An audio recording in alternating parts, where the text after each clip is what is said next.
The scorching summer sun beat down mercilessly on Millcreek as Olivia Moore stood before the town council, her chin held high despite the whispers rippling through the crowded room. It was 1878, and a woman speaking her mind so boldly was more than the small Wyoming town could bear. "I will not apologize for telling the truth," Olivia declared, her voice steady despite the tremor in her hands. "The money meant for the schoolhouse has been lining someone's pockets, and we all know it." Mayor Thompson's face flushed crimson as he pounded his gavel.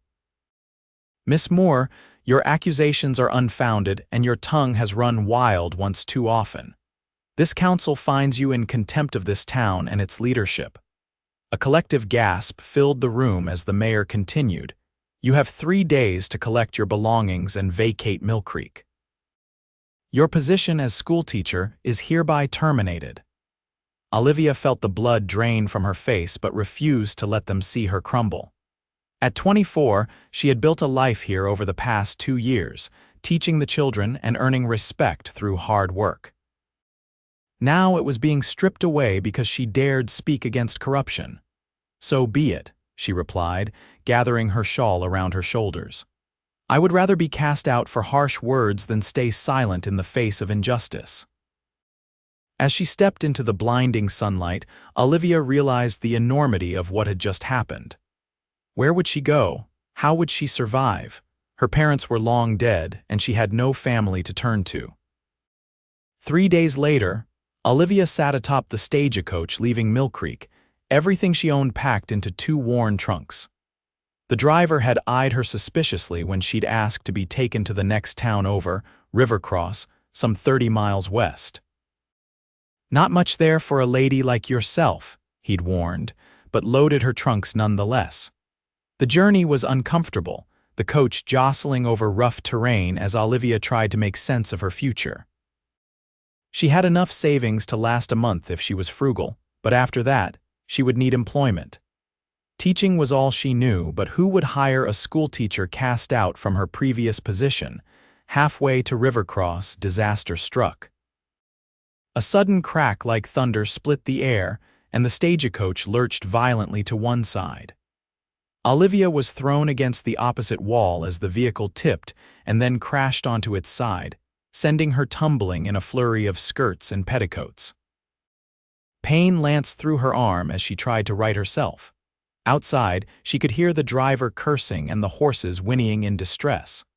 Pushing through the now vertical door, Olivia emerged into the afternoon sun to find the stagecoach's rear axle had snapped clean through.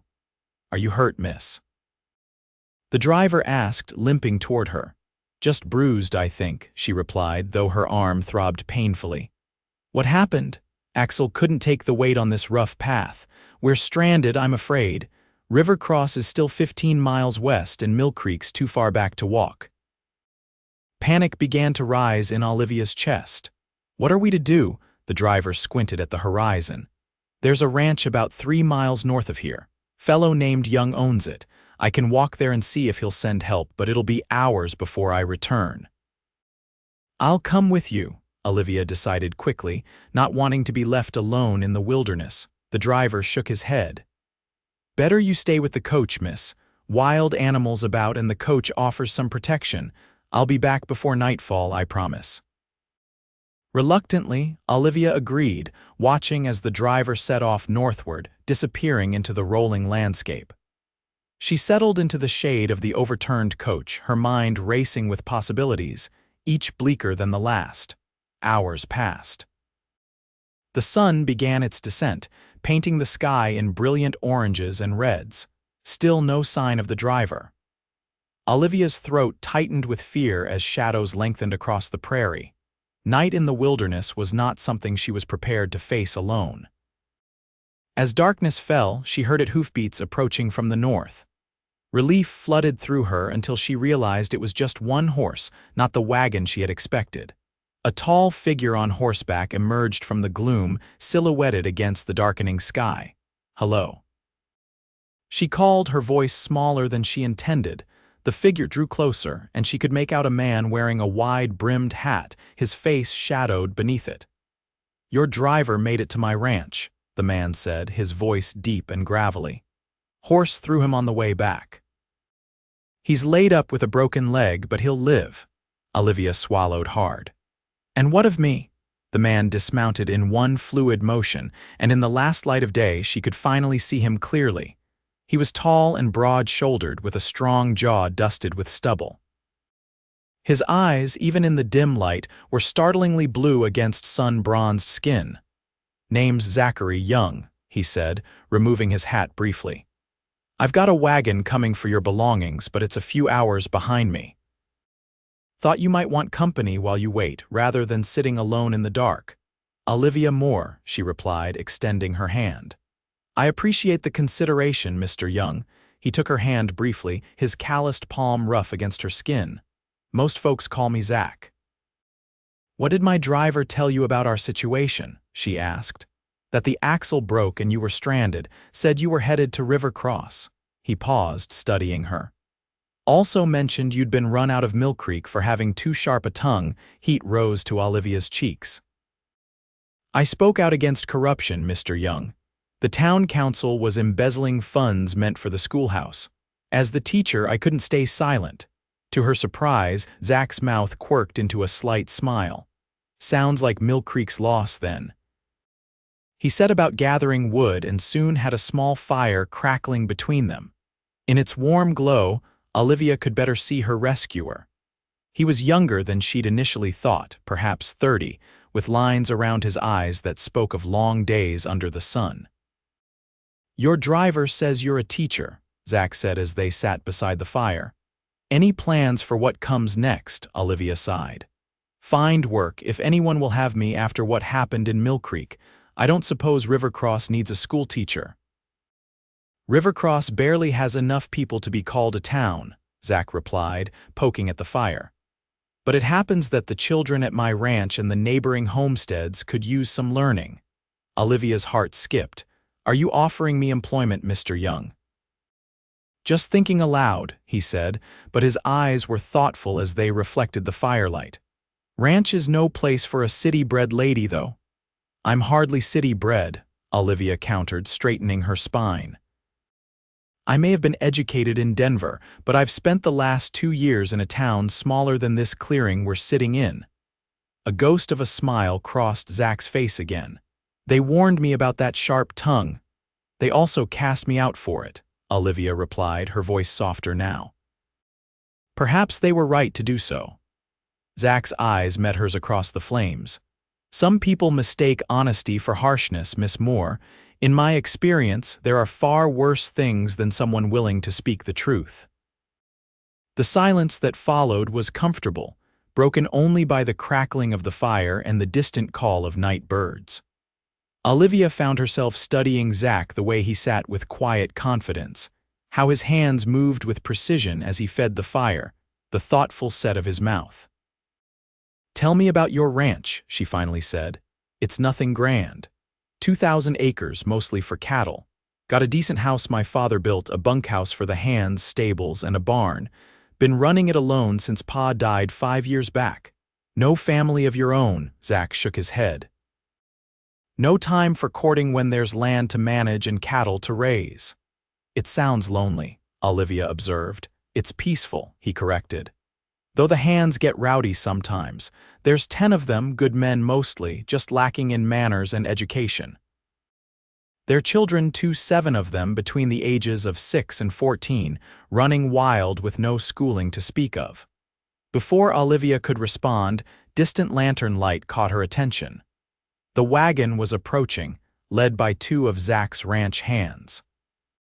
Within the hour, her trunks were loaded, and she found herself seated beside Zach on the wagon bench, heading north toward his ranch. The young ranch was larger than Olivia had imagined. In the moonlight, she could make out the sprawling main house, the bunkhouse some distance away, and various outbuildings. Lanterns glowed in windows, and as they approached, several men emerged from the bunkhouse to help with her trunks. You can stay in the main house tonight, Zach informed her as he helped her down from the wagon. There's a spare room that should suit you fine. The house was surprisingly well kept, with solid furniture and clean floors. A housekeeper, Mrs. Winters, showed Olivia to a comfortable bedroom and helped her settle in. Exhausted from the day's events, Olivia fell into a deep sleep despite the strangeness of her surroundings. Morning brought clarity and concern. As Olivia dressed in one of her few remaining clean dresses, she wondered what her next move should be. Zach had mentioned the children needing education, but he hadn't formally offered her a position. She found him in the kitchen, drinking coffee with Mrs. Winters, a round woman in her 60s with kind eyes and a no-nonsense manner. "Good morning, Miss Moore," Zach said, rising as she entered.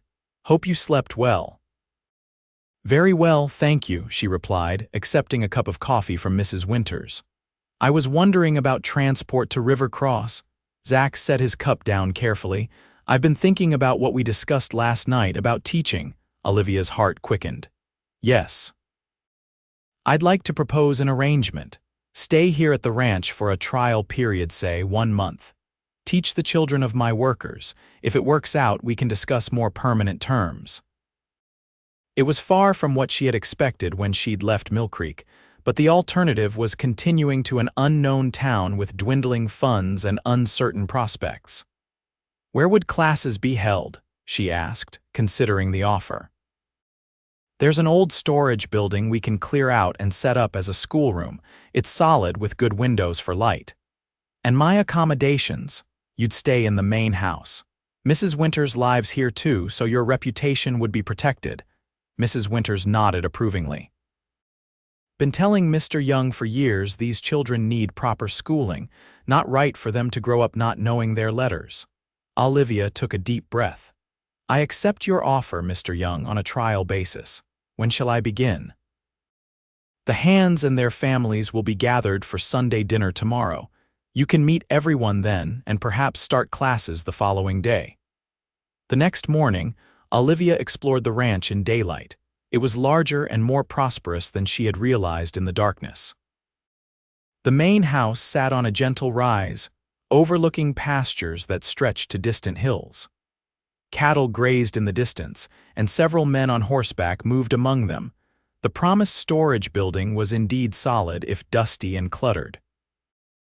Zach had already set men to clearing it out, and by midday it was empty and being swept clean. "What do you think?" Zach asked as they stood in the empty space. "Will it serve?"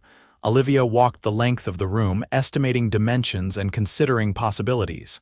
"Yes, with some work. We'll need desks, a blackboard, books. Make a list of what you require. I'll see it's provided." She turned to face him, curiosity getting the better of her.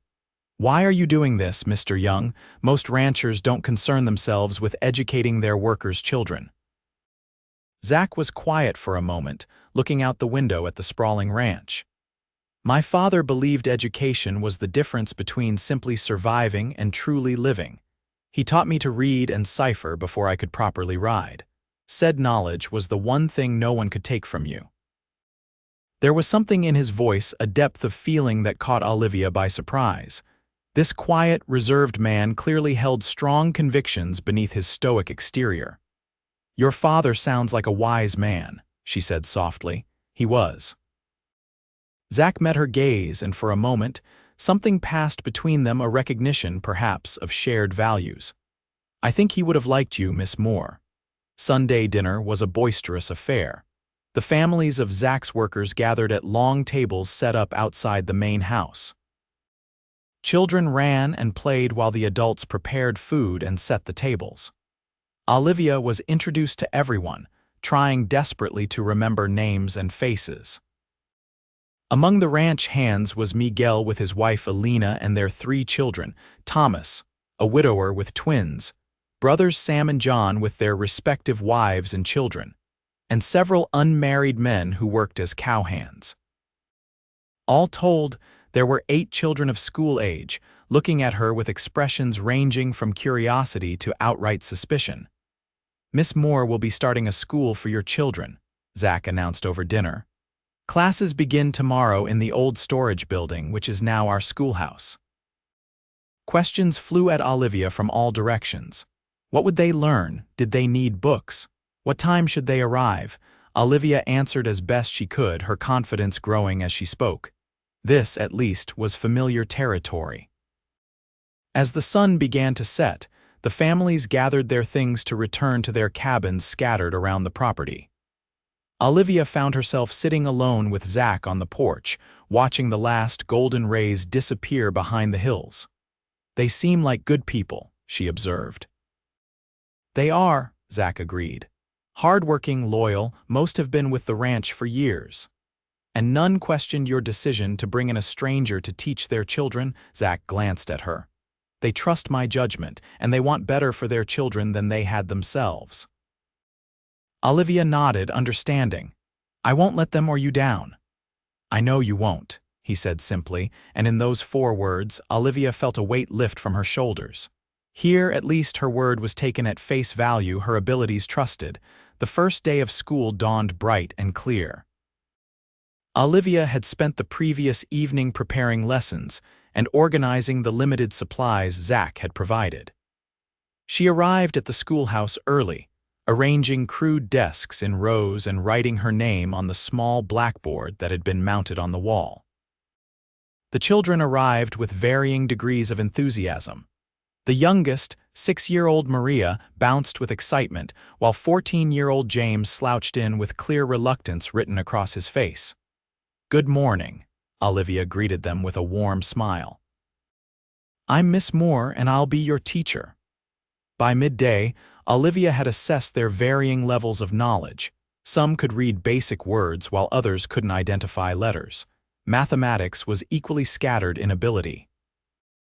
It would be challenging to teach them all together, but Olivia was no stranger to challenges.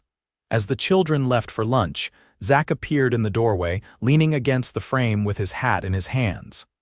"How's it going?" he asked. "They're bright children," Olivia replied, straightening papers on her desk.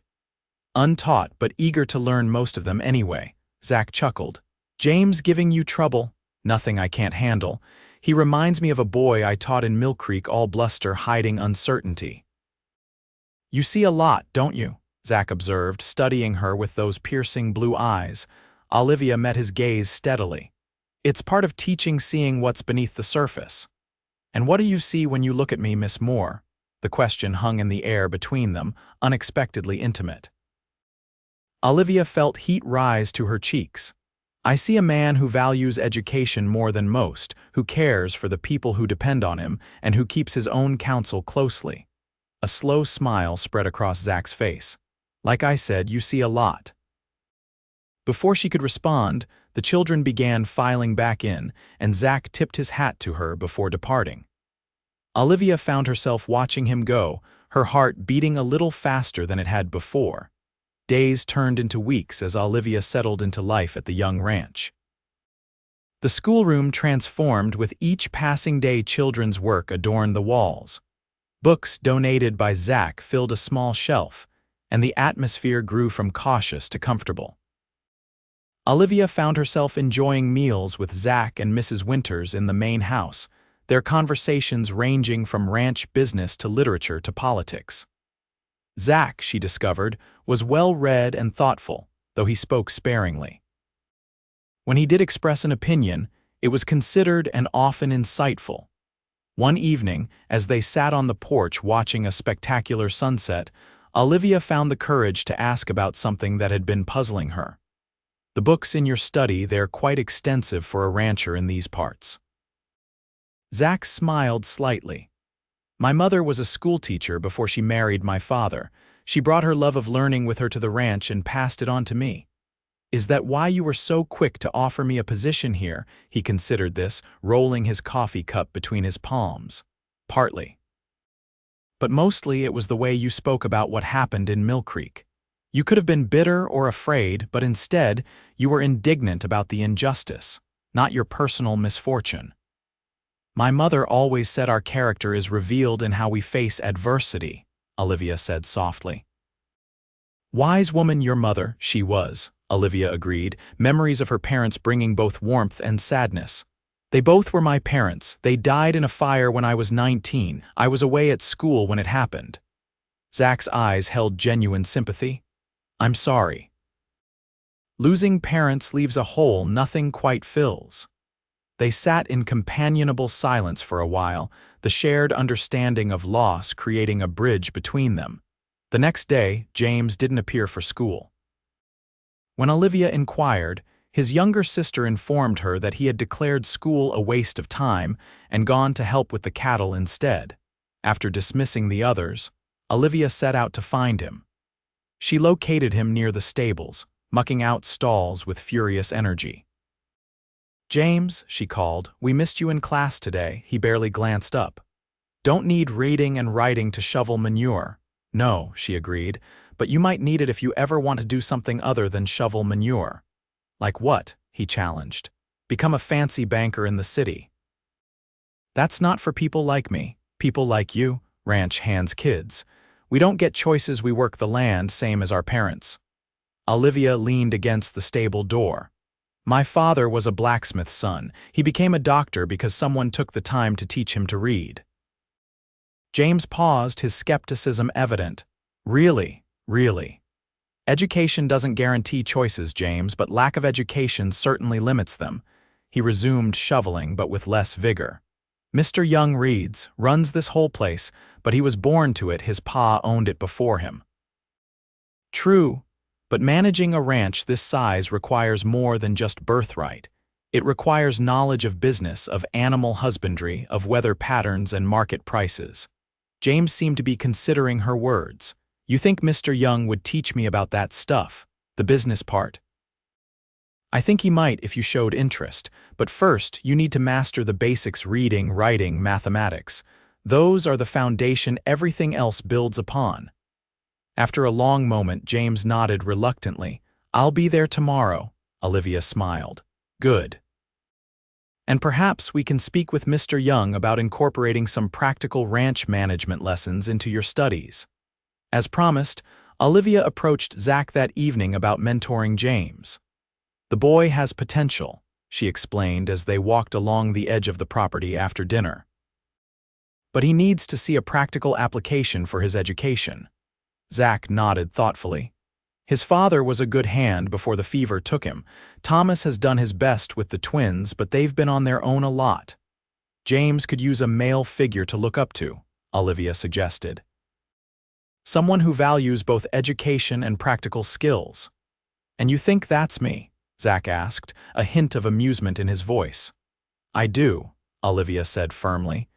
"You embody exactly what I'm trying to teach these children, that learning and doing aren't separate things, but complementary." Zach stopped walking and turned to face her, his expression unreadable in the fading light. "You have a way of seeing the best in people, Olivia." It was the first time he had used her given name, and it sent a strange flutter through her chest. "Not always," she admitted. "I was rather harsh with the town council in Millcreek. From what you've told me, they deserved it," Zach replied, his voice lowering. "There's a difference between being harsh and being honest. The line between them isn't always clear," Olivia said softly, "at least not to others." Zach took a step closer, close enough that she could feel the warmth radiating from him in the cool evening air. "Your words may have seemed harsh to those who preferred comfortable lies, but they were just truth spoken plainly." Olivia's breath caught as he reached up to tuck a stray strand of hair behind her ear, his touch gentle despite his calloused hands. "They're softer than my silence," he murmured, his blue eyes holding hers. "At least you had the courage to speak. I've spent years letting things go unsaid." "What things?" she whispered, hardly daring to breathe. Instead of answering, Zach leaned down and pressed his lips to hers, a kiss so gentle it might have been a question. When she didn't pull away, his arms encircled her waist, drawing her closer as the kiss deepened. When they finally parted, Olivia's heart was racing, and even in the dim light, she could see Zach's eyes had darkened with emotion. "I should have asked permission," he said, his voice rough. "Yes, you should have," she agreed, but there was no reproach in her tone, only wonder. "But I would have granted it." A slow smile spread across his face. "I'm asking now then, may I court you properly, Olivia Moore?" The question sent joy spiraling through her. "Yes, Zachary Young, you may." The following weeks brought a new dimension to Olivia's life at the Young Ranch. By day, she taught her growing class of students, now including teenagers from neighboring properties who had heard about the school. By evening, she and Zach would walk the property, talk by the fire, or simply sit on the porch watching the stars emerge.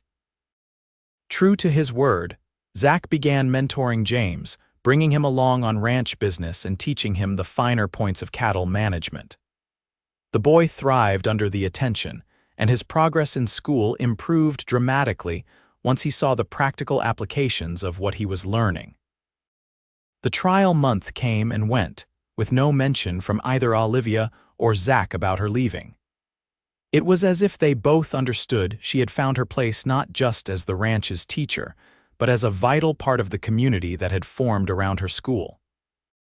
One crisp Saturday morning in late October, Zach suggested a picnic. "There's a spot by the creek I'd like to show you," he said. It was my mother's favorite place on the property. They rode out together, Olivia now comfortable on horseback after weeks of lessons from Zach. The spot was indeed beautiful, a grassy clearing beside a bubbling creek, shaded by ancient cottonwood trees whose leaves had turned golden in the autumn light. As they spread their blanket and unpacked the basket Mrs. Winters had prepared, Olivia noticed Zach seemed unusually quiet, almost nervous. "Is something wrong?" she asked as they finished their meal. Zach shook his head, reaching for her hand. "Nothing's wrong. In fact, everything feels more right than it ever has before." He drew a deep breath. "Olivia, when you arrived here, cast out from Millcreek for speaking your mind, I admired your courage. As I got to know you, that admiration grew into something deeper. I love your intelligence, your compassion, the way you've transformed not just the children's lives but the entire ranch." Tears pricked at Olivia's eyes as he continued. "I've never been good with words not like you, but I need to say this properly." He reached into his pocket and withdrew a small velvet box. "I love you, Olivia Moore. Would you do me the honor of becoming my wife?" Inside the box was a delicate gold ring set with a small diamond, simple but beautiful. "Yes," Olivia whispered, tears now flowing freely. "Yes, Zach, I will."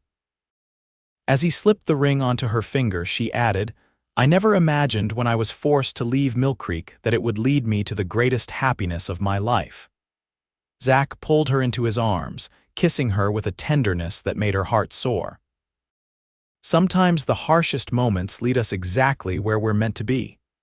They were married on Christmas Day, 1878, in the schoolhouse Olivia had made her own. The entire ranch turned out for the celebration, along with neighbors from miles around. James proudly stood as Zach's best man, while Alina's eldest daughter served as Olivia's bridesmaid. As winter gave way to spring, and spring to summer, the young ranch flourished under their combined care. Olivia's school grew to accommodate 20 children from the surrounding area, and Zach expanded the ranch operations based on careful planning and judicious investment.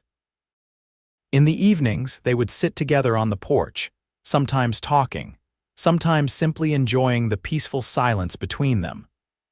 It was during one such evening, as the first anniversary of her arrival at the ranch approached, that Olivia shared her news. "I've been thinking about expanding the schoolhouse," she said, her head resting against Zach's shoulder. "Oh, more students coming."